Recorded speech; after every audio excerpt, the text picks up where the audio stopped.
안녕하세요. 반갑습니다. 저는 한국보건복지인력개발원의 김양중 교수입니다. 저를 간략히 먼저 소개하면 저는 인력개발원에서 고혈압, 당뇨 등 만성질환 관리에서 함께 일하고 있고요. 주로 요즘에 하는 일은 감염병 관리 영역에서 역학조사관 그리고 검역관 등을 교육시키는 일을 하고 있습니다. 보건소, 지방의료원, 그리고 질병관리본부, 복지부 등 공공의료에 관련하는 인력과 함께 호흡하면서 말은 교육이지만 제가 배우는 게 더 많은 시간들을 갖고 있습니다. 제가 이곳에 오기 전에 한 18년가량 한겨레 신문에서 의료 전문 기자로 일을 했었는데요. 기자 시절보다 훨씬 현장에서 함께 하고 있다는 생각을 하고 있습니다. 하지만 아직 교수로서 또는 연구자로서 경험이 많이 부족한데요. 오늘은 제가 신문사 기자 생활 동안 한겨레 의료 전문 기자로서 일하면서 쌓인 경험을 바탕으로 코로나19 유행 과정에서의 소통 문제에 대해서 함께 고민하는 자리로 생각하면서 말씀드리겠습니다. 제목은 감염병 위기에서의 소통이고요. 코로나19 유행을 중심으로 말씀을 드리도록 하겠습니다. 이번 강의는 이 강의의 목차를 말씀드리면 끝나지 않은 코로나19 유행의 소통을 중간에 점검하겠다 이런 취지로 작성을 했고요. 다음 슬라이드로 넘어가면요. 감염병 위기에서의 가짜뉴스 살펴보면 신종 코로나나 가짜뉴스가 급속히 확산된다 이런 언론 보도를 쉽게 찾아볼 수 있는데요.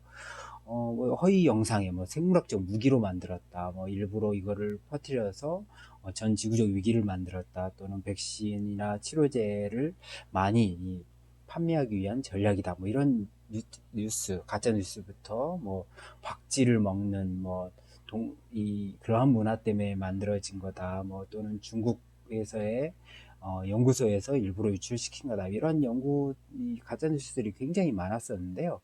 다음 슬라이드 보면 실제 이제 신종 코로나 바이러스 관련 초기에 가짜 뉴스 제목들을 좀 살펴보면 당시 아주 초창기인데도 불구하고 우한폐렴이 실제로 이제 당시 이름만 해도 코로나19로 짓지 않고 우한폐렴이라고 지어서 사적 지탄이 많았었는데요.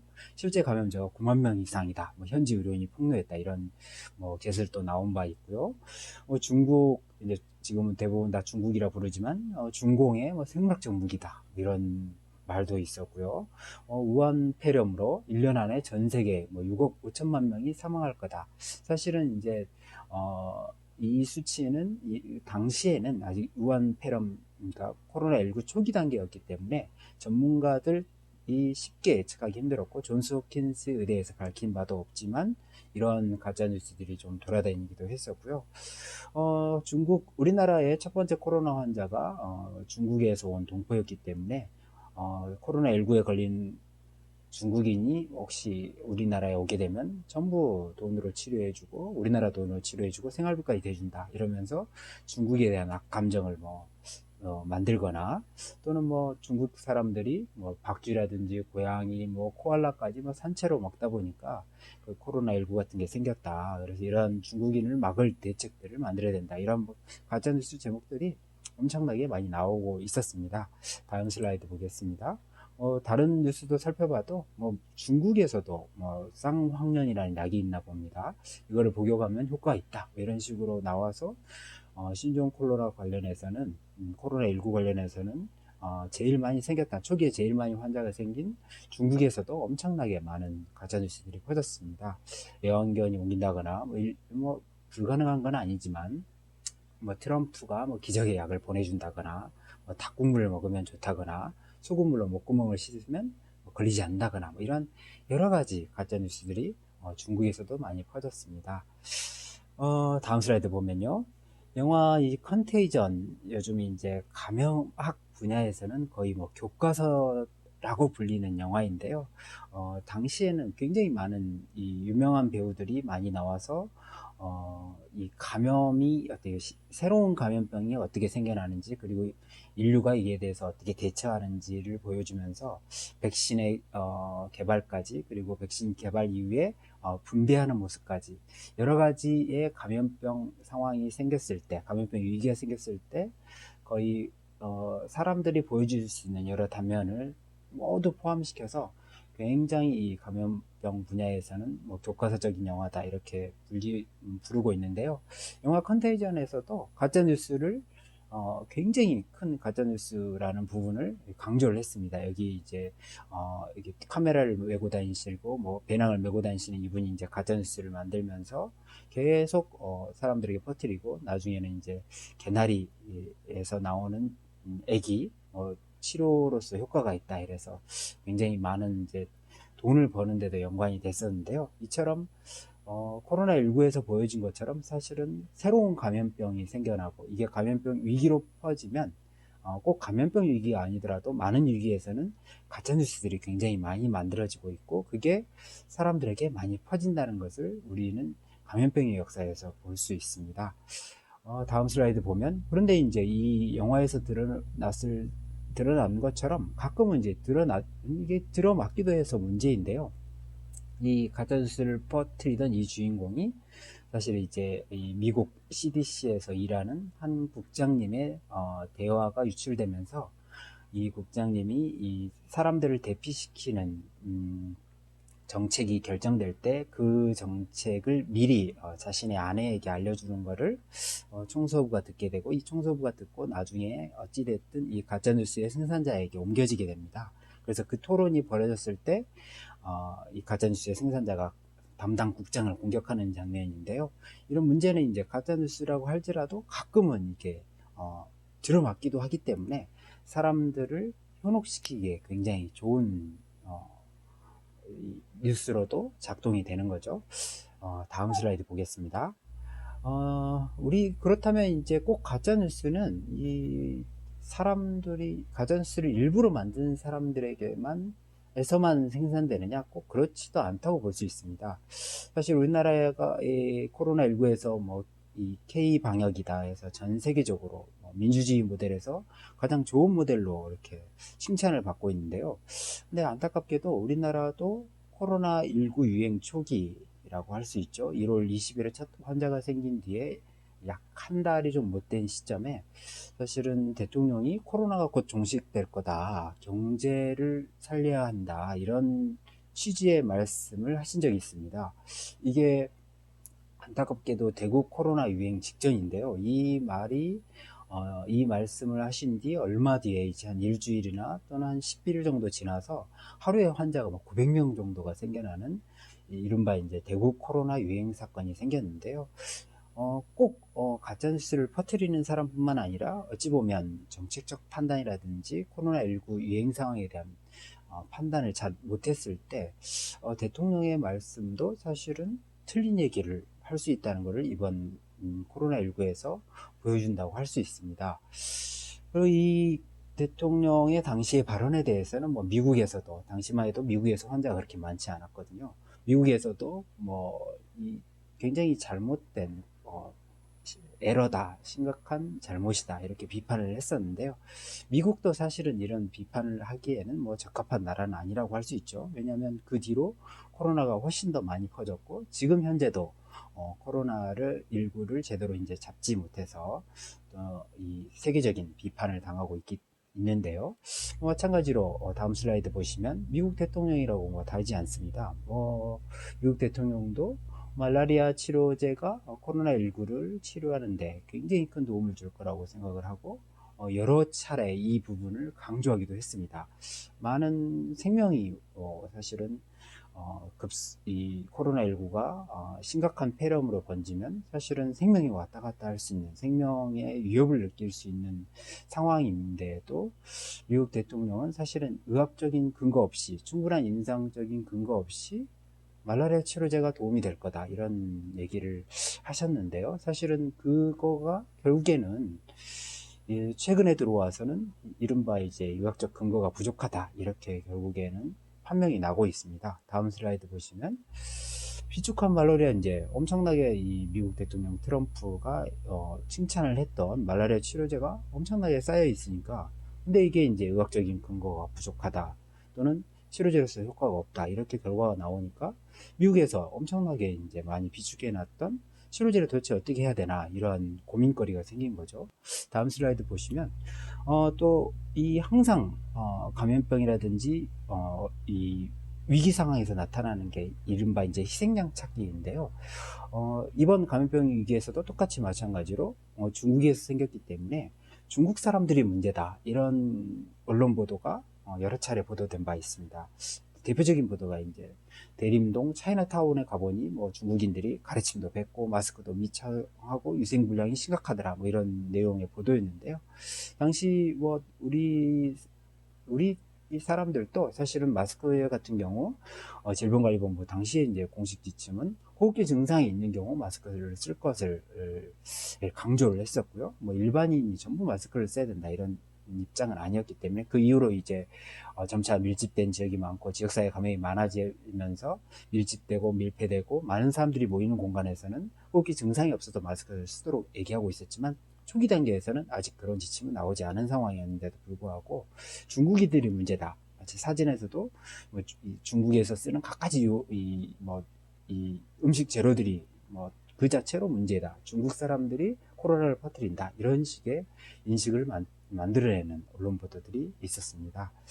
다음 슬라이드 보시면 또 이제 코로나가 좀 진정됐다고 약간 판단됐고 이제 어찌 보면 강력한 사회적 거리두기 이 5월 초에 연휴를 대부분 이제 집에서 보내야 되는 시기에 몇몇 이태원 같은 서울 이태원 같은 곳에서 밀집되고 밀폐된 곳에서 이제 사람들이 많이 모이다 보니까 감염병이 이제 코로나가 많이 퍼뜨리는 사건이 있었는데요.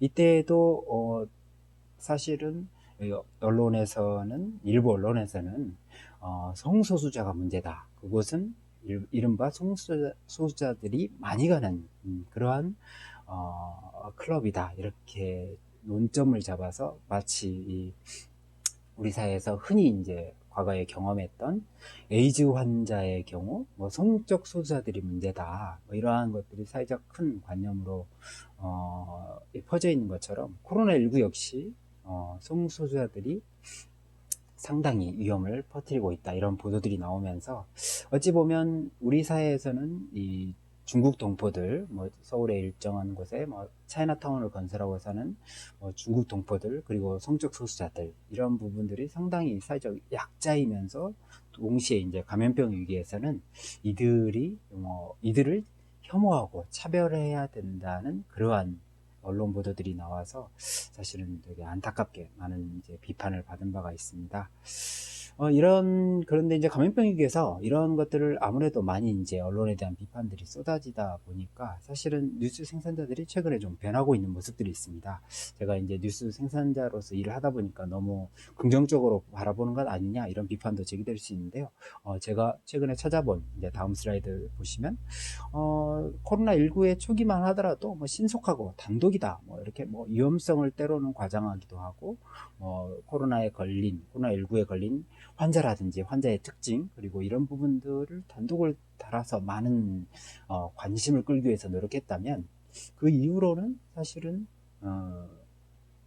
뉴스의 신뢰도를 높이는 쪽으로 많이 변화가고 있습니다. 그럼 좀 이 단적인 상황들을 좀 살펴볼 건데요. 다음 슬라이드 보시면 신문들의 최근 정정보도와 사과보도가 굉장히 많아졌습니다. 경향신문에서는 광주의 5호를 제대로 담지 못한 기사 40년 만에 바로잡습니다 하면서 그러한 보도를 냈었고요. 조선일보도의 오직 팩트, 잘못된 보도는 바로 정정해서 다음부터 이면에서 적극적으로 이거를 다루겠다 이렇게 얘기를 한 적이 있습니다. 한겨레 신문도 마찬가지로 윤석열 일면에 실었던 윤석열 검찰총장의 접대 기사가 잘못됐다 이렇게 보도를 이면에 걸쳐서 큰 지면을 할애해서 보도를 했었고요. 이런 측면들이 사실은 이제는 언론들이 상당 부분 신뢰성을 높이는 일들을 하겠다. 저는 그렇게 평가를 하고 있습니다. 다음 슬라이드 보시면 감염병 분야에서도 마찬가지로 감염병 보도 준칙을 한국기자협회 등이 4월에 발표를 했는데요. 그 전에 감염병 보도 준칙은 사실은 제가 보건복지부 출입기자를 하면서 간사로 있으면서 보도 준칙을 만들기 위해서 여러 전문 기자들과 함께 노력한 바가 있습니다. 그래서 복지부 출입기자들을 중심으로 해서 2009년 신종인플루엔자 유행 뒤에 이를 반성하면서 국민들에게 올바른 정보를 주고 과도한 단독 경쟁들을 하지 않고 국민들에게 예방수칙 그리고 필요한 정보들 그리고 국민들이 병원을 이용하거나 또는 치료하는 데 있어서 필요한 정보들을 전달하자 이런 취지로 이제 보도준칙을 만든 적이 있는데요. 당시 이제 복지부 출입 기자들이 중심으로 만들다 보니까 기자협회 등 전체 기자들에게는 알려지지는 한계가 있었는데 마침 이번 코로나 유행에서 기자협회에서 내용을 좀 일부 수정해서 전체 기자들이 좀 이걸 잘 지켜보자 하는 보도준칙으로 좀 확산되는 계기가 있었습니다. 다음 슬라이드를 보시면요. 그래서 준칙 개정 및 확산 내용은 감염병 보도 준칙 내용은 이러한 감염병 보도의 기본 내용이라든지 신종 감염병의 보도, 감염 가능성에 대한 보도, 감염병 연구 결과에 대한 보도 이런 내용들에서 이제는 더 이상 밝혀지지 않은 사실들을 앞서 나가서 보도하지 않고 국민들에게 꼭 필요한 과학적 근거에 기반한 보도 내용들을 좀 만들어보자 이런 준칙을 만들었고요. 감염인의 경우 아까도 보셨지만 사실은 다음 슬라이드 보시면 감염인의 보도 경우에도 불확실한 감염병이 생겼을 때 일부 사람들을 희생양으로 찾거나 또는 감염인 자체에 대해서 사적 비난을 쏟아내거나 이런 부분들에 대해서 반성하는 의미에서 이제는 감염인은 취재만으로도 차별 및 낙인이 발생할 수 있으므로 감염인과 가족의 개인정보를 보호하고 사생활을 존중하는 등 이러한 기본적인 원칙들을 강조를 하고 있습니다. 또 감염 자체가 너무나도 공포를 주지 않도록 패닉, 대혼란, 공포, 창궐 이런 등의 표현들을 좀 자제하자 이런 내용들을 담고 있고요. 다만 아직 이 보도준칙이 널리 확산되지는 못해서 아직도 이런 기사가 좀 나오고 있는 측면은 안타깝게 생각하고 있습니다.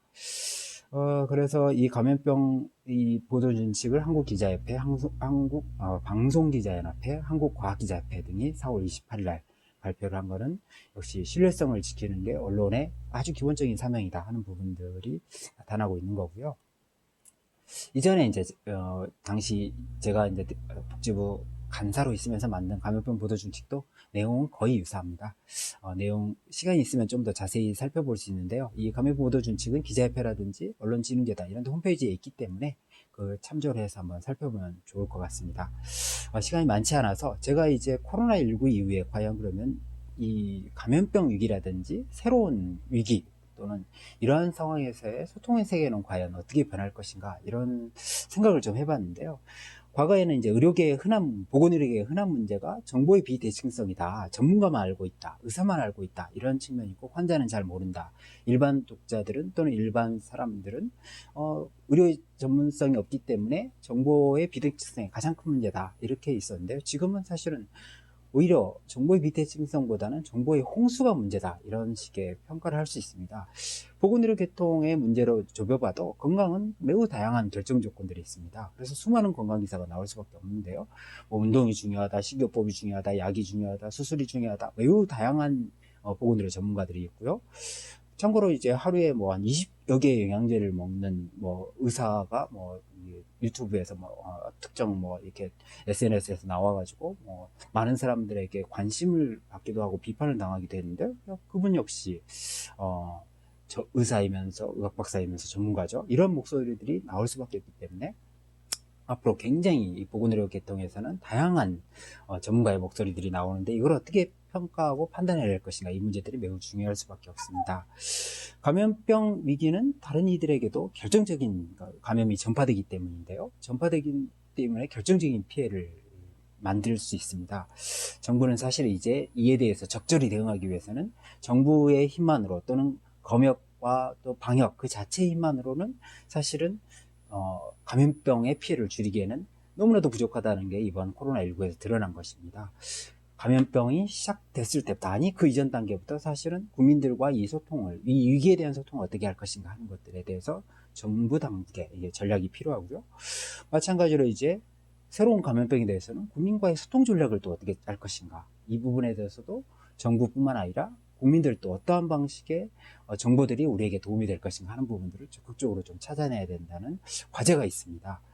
시민들의 경우 이제는 헬스 리터러시 그러니까 같은 이 건강 정보를 접하더라도 이거를 자신에 맞게 해석하고 자신에 맞는 정보를 판단해낼 수 있는 능력들이 굉장히 많이 필요하게 되는데요. 사실 K 방역에서의 성공 이유는 제가 보기에는 굉장히 많은 사람들이 시민들이 적극적으로 방역에 참가했던 부분들 어떤 이제 중국의 경우와 다르게 뭐 어떤 특정 지역을 봉쇄한다거나 아예 뭐 병원을 막는다거나 이런 것들이 아니고 국민 스스로가 이 방역에 참가해서 스스로의 생명을 지켜나가는데 정부가 이를 돕고 정부와 함께하고 이런 모습들이 제가 보기에는 K방역의 성공 이유지 않나 이렇게 생각을 하고 있습니다. 그런 과정을 통해서 시민들이 적극적으로 나라의 위기에 뜻을 함께하고 행동을 같이 하면서 바로 코로나19와 같은 새로운 감염병에 대한 위기를 극복하는 계기가 되지 않았나 하는 생각을 해봅니다. 제 강의는 여기서 마치고요. 질의응답 시간에 조금 더 혹시 궁금한 게 있으면 자세한 얘기를 좀 나눠볼 수 있도록 하겠습니다. 혹시 질의응답 시간에 질문을 못 주신 분들은 궁금한 게 있으면 여기 이메일 주소로 보내주시면 제가 시간 나는 대로 충실히 답변을 드리도록 하겠습니다. 이렇게 영상으로 강의를 하게 돼서 많이 쑥스럽고 송구한데요. 조금이라도 도움이 됐으면 하는 바람으로 제 말씀 마치도록 하겠습니다. 고맙습니다. 예, 너무 감사드립니다. 교수님이 되시더니 두 가지가 변한 것 같습니다. 첫 번째는 굉장히 친절해지셨고, 그 다음에 또 한 가지는 이렇게 말씀 오래 하시는 거 처음 들은 것 같습니다. 저도 뭐 교수입니다만 어쨌든 너무 감사드리고 굉장히 바쁘심에도 불구하고 이렇게 좋은 시간 만들어 주셔서 감사합니다. 지금 이제 그 플로어나 청중들이 조금 몸이 풀려가고 있는 것 같습니다. 그래서 질문이 하나 미리 지금 예약이 된 게 있어서 바로 질문을 드리도록 하겠습니다. 김영준 교수님 나와 계시죠? 네, 네, 나와 있습니다. 예, 그러면은 예약된 질문이 있어서 바로 마이크를 넘기도록 하겠습니다. 질문 진행해 주시죠.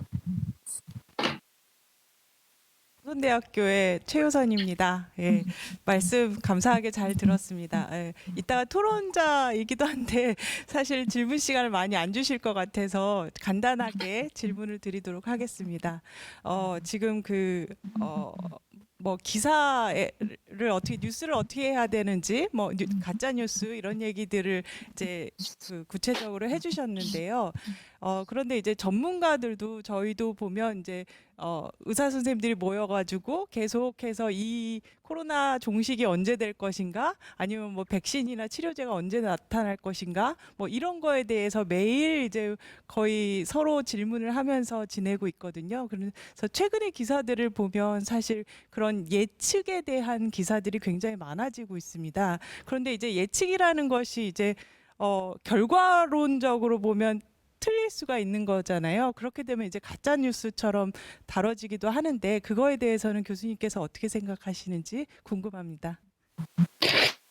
네, 이 참 어려운 부분인데요. 새로운 감염병이다 보니까 이 전문가들이 예측한 부분들이 나중에 좀 틀려나가고, 그 틀려나갔던 부분에 대해서 이게 또 가짜뉴스인가 아니냐 이런 비판들이 많이 나오고 있는데요. 사실은 이제 감염병 보도 준칙 같은 걸 만들면서, 그리고 이제 최근에 메르스 때와 이제 가장 다른 보건복지부나 질병관리본부의 보도 자료를 보면 가장 다른 점이 현재까지 드러난 사실을 중심으로 여기까지 이 보도 자료를 만들었고, 그 보도 자료는 연구 결과라든지 이후의 조사 결과에 따라서 달라질 수 있다는 것을 굉장히 이 굵은 글씨로 그리고 빨간 박스로 만들어서 강조를 하고 있습니다. 감염병 보도 준칙도 마찬가지로 기자들이 만들면서 현재까지 파악된 사실은 사실대로 보도를 하고, 그렇지 않은 예측하는 것들은 여러 전문가들의 목소리를 담아서 이거는 추정이다, 예측이다 이렇게 밝히도록 하고 있습니다. 그래서 사실은 이 초기 단계에서부터 지금 뭐 5월, 6월이 진행되면서 어떤 전문가들은 좀 날씨가 따뜻하면 줄어들지 않았을까, 또는 날씨가 따뜻하면 외부 활동들을 많이 하기 때문에 상대적으로 밀접 접촉이 줄어들면서 이 유행이 좀 줄었다가 뭐 가을에 2차 감염이 될 거다, 뭐 이런 식의 유행 예측들이 많이 있었는데, 어떤 부분에서는 이제 실내 밀접 접촉이나 이런 부분이 여전히 있다 보니까 그런 예측들이 좀 틀려나가는 부분도 기사에서는 이거는 어디까지나 추정이다 이렇게 좀 밝히는 것으로 독자들이 파악하기에는 밝혀진 사실과 전문가들이 추정하는 사실을 구분해서 보도하면서 그 내용들을 독자들이 합리적으로 구분하면서 읽을 수 있도록 그렇게 좀 강조를 하고 있습니다. 물론 이제 정답을 찾을 수는 없지만 적어도 밝혀진 사실과 추정한 사실은 구분해서 쓰도록 그렇게 얘기를 하고 있습니다. 네, 감사합니다, 김영준 교수님. 뭐 저도 신문방송학과 있습니다만은 저도 참 그 궁금했던 얘기를 또 잘 말씀을 해주셨습니다. 계속